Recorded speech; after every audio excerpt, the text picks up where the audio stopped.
fire engines. Please come and see us. Just beware.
Over the top of your ordinary agricultural engine because it was designed for hauling heavy loads over long distances.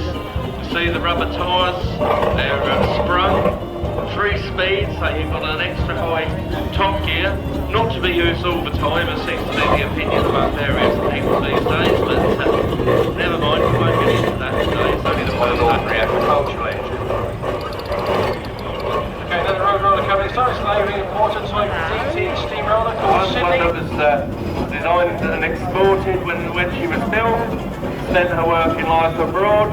So there's a few differences you'll spot on this engine compared to the normal, shall we say, and lovely to see it here at Strumpshaw. Yeah, he's only doing the military. He seems to have not understood that what military one up to. It's the same insurance companies who do the big insurance. There's a problem.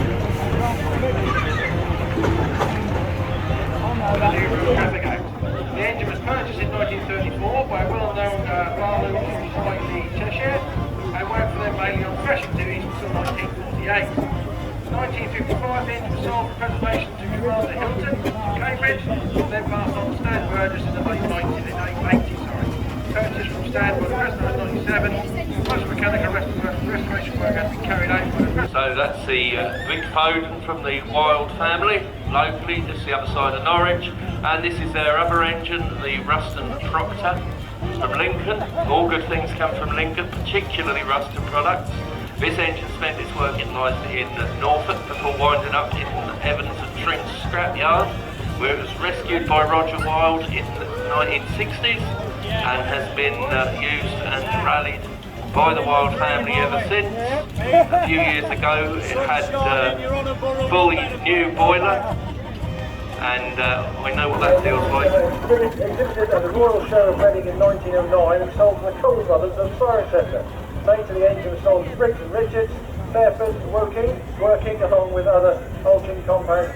Wagons this afternoon, it's Matt Davenport with his Sentinel S.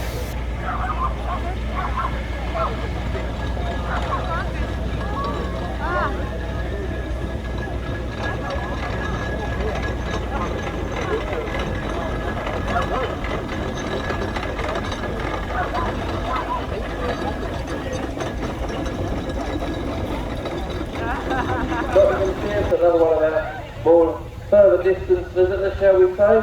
Interesting, this engine is exhibited on steel wheels as it would have been original. As you said, a lot of the engines here have been fitted with rubbers to make them more comfortable.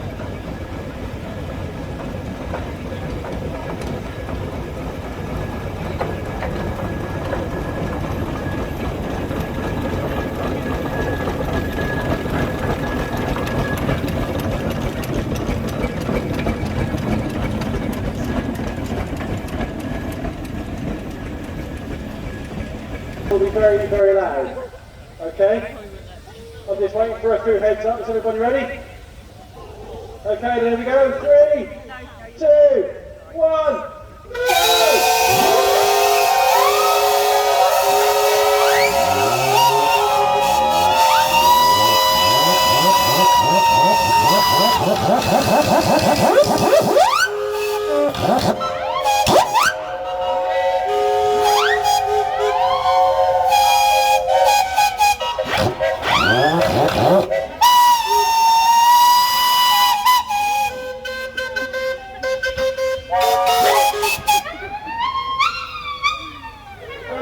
thank you very much indeed. How about that? I like that one, didn't I? And the other.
I'll send one colour.